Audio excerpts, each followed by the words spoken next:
Mid-engine cars are some of the most exciting machines you can buy, but not all of them are smart buys. Some hold their value incredibly well, while others are depreciation traps that could cost you tens and thousands of dollars. In this video I've ranked the most popular mid-engine cars from smart buys to money pits, so by the end you'll know exactly which models to consider and which ones to avoid in 2025. Now before we dive into the details, we first need to have a look at the market trend for mid-engine models. It provides us with a good context for interpreting the depreciation rates. The US yearly depreciation rate was still increasing in 2023 as the market corrected from its pandemic high.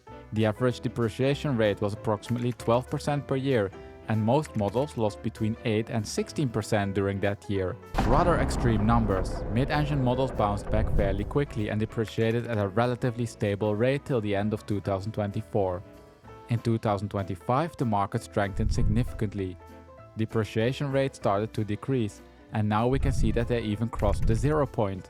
The average rate in September was plus 0.9%, and prices for most cars changed between minus 2.9% and plus 2.4%. Seems too good to be true? Well, it turns out that the mid-engine market isn't that unique. Over here I added the general market trend, and you can see that the mid-engine market is heavily correlated to the general trend. Most recently the mid-engine cars increased slightly more, but we can't read too much into that. Now the problem with these trends is that they're averages. There are mid-engine models that lost as much as 20%. So buying one of these models if the market is basically flat isn't such a great idea if you're a value-conscious buyer. So which cars should you avoid? The ones that belong to the top 25% quickest depreciating mid-engine models. So let's look at the overview with all the price changes and zoom into the ones that lost more than 5%. The quickest depreciating car in the mid-engine data is a Ferrari, the 296. This is no surprise for those of you who looked the mid-engine Ferrari market update. Switching to the price trends, we can see that both Spyders and Coupes are dropping rapidly. Coupes are down by 19.6% and Spyders by 16.7%. In terms of value, this isn't Ferrari's strongest model. Now I also looked a little bit deeper into the data, and it shows that the rate is decreasing slowly for higher mileage examples. So I think it's unlikely that we'll see another 20% drop during next year, but it's likely that the drop will still be significant. Let's have a look now at some other models. Going back to the overview chart, we can see that also the Corvette C8 Z06 depreciated relatively quickly. They lost on average 14.5%. Diving into the price trends, we can see that most of this loss results from the deflating price premiums that were added on top of MSRP, and that the situation is improving quickly. As I explained in other videos, I use the MSRP plus price premium because that gives the best estimate of the buyer's loss. Looking at the numbers, we can see that Coupes lost 14% and Spyders 14.9%. Now buying a 296 or Z06 means that the depreciation rate will be a significant part of the total cost of ownership. So it's not a bad idea to limit further cost increases by protecting your car from accidental damage such as scratches on your front bumper caused by speed bumps and windshield cracks caused by rocks. To protect your car from these dangers, you can install the latest in skid plate and windshield protection film technology from exclusive Motorworks. Their Automat skid plates are the thinnest on the market, are custom fitted by using 3D laser scanning technology and require no drilling, screws or rivets to attach. The windshield skin keeps your windshield safe from things like cracks and chips, preventing costly replacements. Moreover, you can install the windshield skin yourself without professional help. You can order skid plate kits and windshield skin kits for your car at exclusivemotorworks.com. So which other models are best to be avoided if you're a value-conscious buyer? Let's go back to the overview. Third on the list is the Boxster Spyder RS with a rate of minus 14.4%. Similar to the Z06, this rate is mainly influenced by a deflation of the price premiums.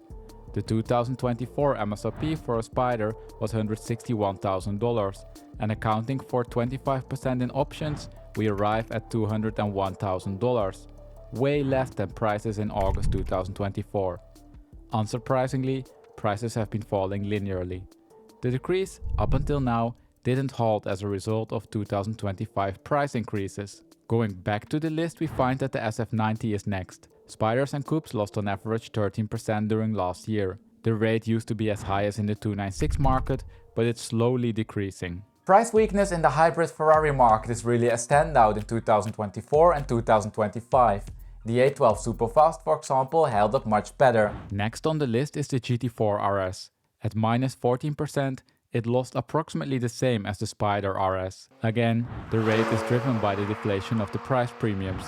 We can see that the situation improved slightly since its release, but it isn't great. Now the cars that we talked about so far really have the worst depreciation rate out of all of the cars that belong to the top 25% of quickest depreciating cars. If we look at the chart, we can see that the cars further down sit in the range of 7 to 10%, while the previous group sits in the range of 14 to 20%. So things are starting to look better. Let's have a look at those and speed things up a little bit. We find the Huracan Starato over here, a car that was covered in the recent Lamborghini market update. So I recommend to check out that video if you want to know more. The McLaren GT depreciated at the same rate, and the same applies to the V6 Emira. That brings us to the MC20. Now I think the consensus is that this is quite a decent car, but that it was simply way overpriced. It was then also no surprise that this was the quickest depreciating car on the channel for a long time. It depreciated at rates up to 20%. But this is changing. With an average rate of minus 7.3%, it could be the perfect time to purchase one. We can see that the trend for the coupe has been basically flat throughout 2025 and that prices are down by 4.3% only. The Spider is a bit newer and still lost 10.2%. Unsurprisingly, supply for the coupe dropped by almost 80% and this might explain the flat prices. Likewise, the coupes have been selling 50% quicker in 2025 than in 2024. So we need to keep an eye on this one. Let's go back to the overview. Under the MC20 we find the C8 Stingray and the Artura. The C8 is covered extensively on the channel and the rate is slightly lower than what we've seen before. The Artura market, similar to the MC20 market, flattened in 2025. Look at that price development. The drop of 8.3% is a lot lower than in the 296 market. Going down even further, we find another surprising result. The BMW i8. This car can't outrun depreciation. Look at the price trends. We can see that first and second generation cars have been decreasing since the pandemic price top. The first generation lost 8.1% during last year and the second generation 7.3%. It are mainly the high mileage examples that caused the relatively high depreciation rate. Low mileage examples lost less. Moving back to the overview, we can see that the 718 base Cayman and Boxster and Gallardo complete the list. The rates are at 5%, though significantly lower than for all the models that we talked about so far.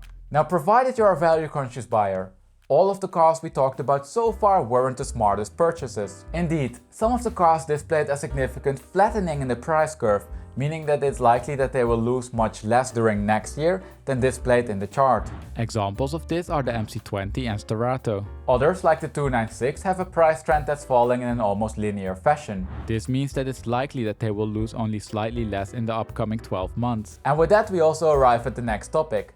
What cars would be the smartest purchases from a value perspective? We go back to the large overview and zoom in to the top 25% of models for which prices increased the most, meaning 3.35% or more. Let's go. Look at those numbers at the bottom. Increases of 50, 40, 30%. The cars can only belong to one brand, Ferrari. A few weeks ago we looked at the massive price increase in the Ferrari market. The numbers are extraordinary, but many of you confirmed in the comments that there is a massive price surge ongoing in that market. The data seems solid. Look for example at the 458 Speciale Coupe. Prices are up by more than 50% due to a major price increase between March and June. This is truly unprecedented and more extreme than what we saw during the pandemic. Again, if you know more about this, please comment below. Let's have a look now at something slightly more affordable. There's a massive difference between the special Ferrari models and the rest, but a price increase of 9% in the 981 Boxster S market is still a great result. Looking at the price trend, we can see a reversal during 2025.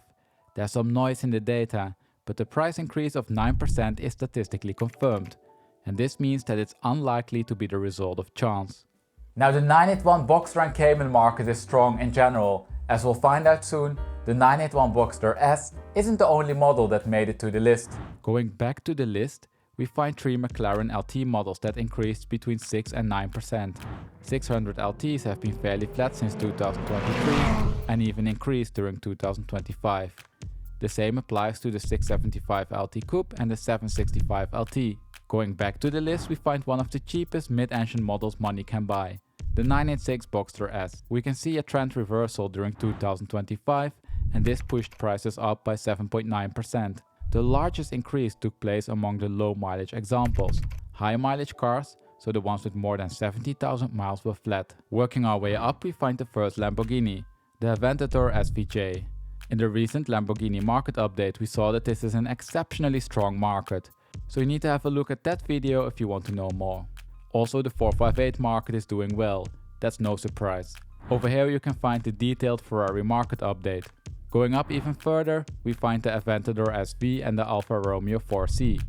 The 4C doesn't appear that often on the channel, so let's have a look. We can see that prices corrected during the pandemic price stop and drifted down slowly. Similar to the rest of the market, the trend reversed in 2025, pushing the price change up to 5.1%. Again, a relatively affordable option compared to the Lamborghinis, McLarens and Ferraris. Going up even further, we find the 987 Cayman, more 981 Boxsters, the 720S, the Boxster 718 4-liter GTS and the Aventador. Zooming into the 981 Boxster GTS and Spider, we can see that price trends were fairly stable for a long time and now turned up. The Spider displays an increase of 4.8% and for the GTS this is 4.5%. So we talk now about the most and the least depreciating cars, and generally speaking, the first group is best to be avoided from a value perspective, whereas the second group could provide interesting buying opportunities. But there's of course also a large group that falls somewhere in the middle. In that group you find the remaining Ferrari, Lamborghini and McLaren models, but also the other Boxster and Cayman models. Also the base NSX and Evora 400 did quite well despite falling in the middle group. Now there's still a few things you need to know. All of the rates that you saw are descriptive. They describe what happened in the past. The price trends themselves are reasonable predictors for how the price will behave in the short-term future, but cannot predict long-term developments. Moreover, some of the models that belong to the group of the quickest depreciating cars are starting to bottom, and if you have been patiently waiting for this, now could be the best moment to buy that particular model. Furthermore, I need to point out that all of the price changes apply to the US market and that they're before inflation adjustment. Were there any surprises in the list? Let me know your thoughts down below in the comment section. I hope that this overview was helpful for you. And please don't forget that there's a similar overview for front-engine GT cars on the channel. Over there you find the depreciation rates for cars like the F12, the LC500 and the Toyota Supra. As always, thank you for watching and I hope to see you again in 2 weeks for a fresh market update.